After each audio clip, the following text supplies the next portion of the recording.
Welcome to the Jack and Mark Show. This is part 4. Part 3 has been cancelled. It wasn't funny. Part 4.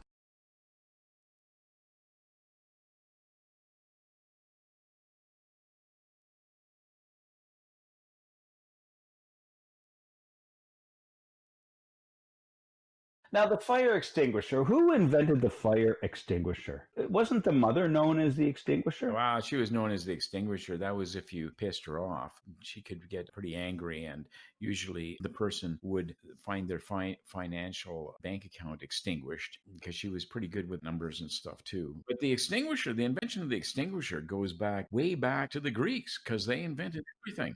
There wasn't a lot of stuff to burn, right? So when they invented a fire extinguisher, it didn't really have an application. Because everything, is made out of stone. We take for granted an extinguisher is a nice little portable unit. But the first extinguisher that was invented by Plebis, Plebis. Yeah, Plebis, odd name. But he invented this extinguisher that was the size, it was huge. It was the size of the Parthenon. Pardon? Yeah, it was huge. It basically was the Parthenon. It's little known, but the Parthenon was really this fire extinguisher invented by Astro. Wasn't that Astro Plebis? Plebis. His first fire extinguisher experiment was this. He would make a huge clay jar, and it didn't work very well because he'd fill the jar with water, and it was huge. It was 50 feet high. It took so much clay to make this jar. And then when there was a fire, they said, Astro Plebis, there's a fire over 1 kilometer from here. And he said, okay, good, I'll get my fire extinguisher, but no one can move the thing. It couldn't be moved.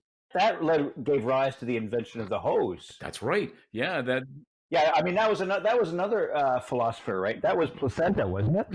Placenta Frank. Yeah, Placenta Frank, he invented the hose. He made that out of just a whole bunch of pig intestines. Because they didn't have any rubber, right? And so he made this super long pig intestines.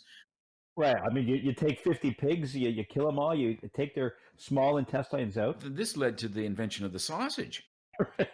Let's face it, sausages are, in fact, just little short hoses. So you take 50 pig intestines, small intestines. The problem was it takes a long time. Yeah, I know. The pig intestine's just like, a couple inches wide diameter. He put a hole in the bottom of this massive clay jar of water, and the water pressure was okay. It pushed itself through the hose. The hose shot the water out there, but it was pretty slow, actually, at the end. It didn't work that well. And then, of course, usually the problem was a pack of dogs would just come and grab the sausage skin. They loved it. It tasted good to them. And that's the invention of the sausage. Yeah, that was the invention of sausage. They thought, well, maybe it tastes good, if the dogs like it. So they tried eating it, like a little hose filled with water, and it didn't taste very good. And when they tried to fry it, it would burst and put out the fire they were trying to fry the sausage lining, the intestine with. And so then they said, well, let's put meat in there. That was the sausage. Then, of course, Thesis, when he removed... Wait a sec, it wasn't Thesis. You're thinking of the guy who invented the screw. It's Astro Plebis. Oh, Astro Plebis.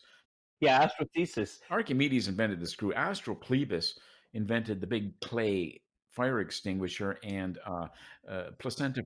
Wait a sec, not Clevis. There's Astroplesis, Thesis, and Clevis is the new guy you just mentioned. Oh, Clevis. Well, that was his brother. Oh, yeah. He invented the concept of separation, didn't he? Yeah, the separation of very large breasts. Clevis, he loved women's breasts, and he invented the bra. He liked to see breasts accentuated, and he wanted them separated. That's where the word cleavage comes from. It's interesting they all had the name Astro. It was all prefixed by Astro. I know. Well, they had a funny family. The kids all had the same first name, and they gave them a different last name. It got pretty confusing when it came to the birth certificates and stuff. Especially if they were two words that were spelt the same, but had different sounds. Yeah. Well, and look at Placenta Frank. His name is all backwards. That's right. Okay, really should have been Frank Placenta. I know. Usually, I think that maybe 2,000 years later, people started switching it around because they could see that it was just confusing for most people. with these pig intestines and the water coming from the fire extinguisher, which is basically a big urn, and the lack of water pressure, that led to the whole study of pressure, like by Archimedes. Oh yeah, they said, Archimedes, you got to help us. These idiots over here, they don't know what the fuck they're doing. And Archimedes, he was a bit renowned, and because he only had one name too, so they could keep track of him. I think his name was Archimedes. His first name was Archie. His last name was Medes. That's the story of Archimedes. Archimedes. Yeah, it wasn't Archimedes. It was Archie because his first name was Archie. Oh yeah, Archimedes. Oh, this is wait a minute. I think I think Archimedes was lesser known than Archimedes. Oh, they're two different people. They're different people. Yeah, Archimedes studied screws, and Archimedes studied water pressure. Now, he had a good friend, Archimedes, didn't he? Archimedes? He had a good friend called Reggie, didn't he? Reggieomoeba, I think. Reggieomoeba, that's right. It's just one word though. Reggieomoeba.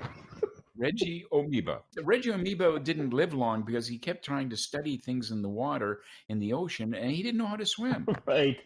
Right. And this was before the invention of swimming. It was before the invention of swimming. And so Archimedes, when he lost Reggieomoeba.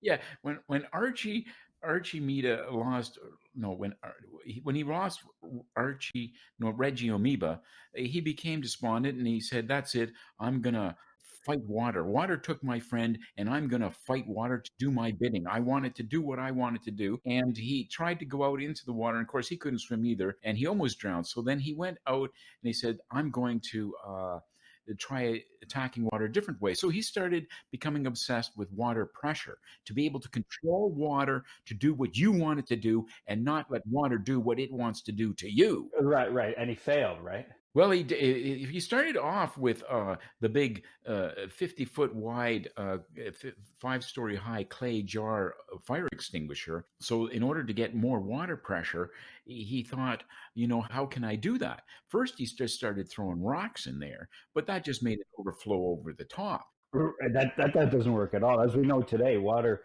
pressure just depends on the height of the water. That's right. He put a big seal on the lid, and then he started pumping with a big lever, pumping air into the container. And this was Archimedes' lever. Archimedes invented the lever, but Archimedes invented the lever. Oh, the lever and the lever. Yeah, well, one of them is fulcrumless. A lever is a fulcrumless lever, I think. Yeah, I heard they used to get into big debates as to who invented the lever and who invented the lever. Yeah, people said, "Why don't you guys shut up? It's the same thing." And they said it's not the same thing. And then they get pissed off at everyone, and then they were ostracized. It was so ironic because then they had to go live with each other. Weren't they sent to Crete? Yeah, it was the island of crap. Right, the lesser known island. It was the island of crap where they send argumentative individuals. They said, "We're going to send you out to the island of crap. We don't want to listen to your bullshit all day." But they were geniuses, and so as we all know, geniuses are vilified before they're vindicated. Right. Well, yeah, I mean that's the whole process of becoming a genius is you must be vilified and then you become vindicated. Yeah, we all know this. The old story, like the victor sets the system. What's that? The victor rewrites the history or whatever? Yeah, the history is written by the victors. That saying was written by about 5 victors. It's just coincidence that there was these 5. They all had the same first name. Except for the same problem as, Astro. Oh, right. Yeah, the Victor was their last name, and their first name was Radish. They're all Victor Radish, right? Clearly they had a self-interest. They wrote, "History will be written by the victors." Of course, there was 5 of them, and they would just always argue who invented it. They said, "Well, who invented it?" It was Victor Radish. And they said, "But I'm Victor Radish." And they all had the same stupid name. People got pissed off. They banished them to the island of crap.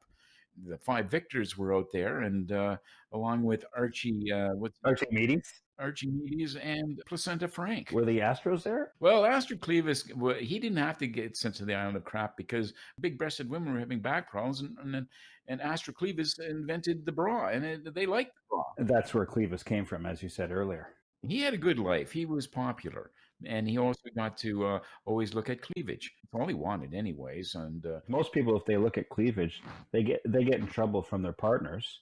Right. But for him, he could always say, "No, I'm doing research." And he was doing research. He had copious amounts of papyrus notes that he had stored in big storage bins, and he was very popular. People would come and say, "Listen, I need to know something about cleavage," and he said, "I know everything there is to know about cleavage." He would refer them to his papyrus To his notes. notes. We never used papyrus, right? He used papyrus. Yeah, papyrus wasn't as popular as the papyrus. It was very heavy, wasn't it? It was written on big, heavy slates. The history of Greece is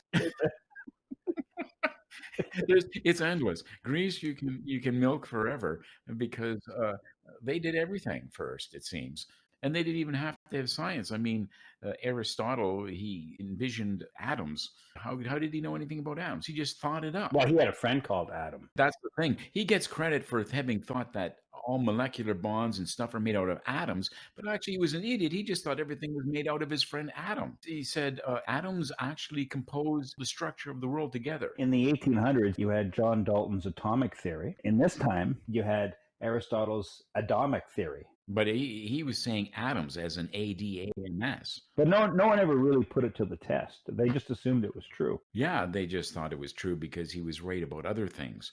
But I'm not sure if this was Aristotle. This was probably Aristotle. Oh, a different one. How do you spell it? It was be Aris, AIRS, and then Toddle, TODDLE. But ARIS or ARS? AIRS. Oh, AIR. That'd be heirs. Aristotle. He liked to benefit off the similarity of their name. Well, he did. He would hide behind bushes and stuff and just make notes of whatever Aristotle said, and then he'd modify them so he wouldn't get charged with plagiarism.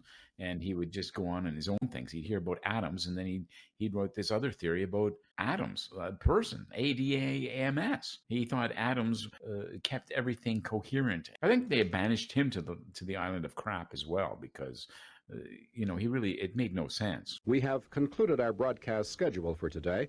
Good night.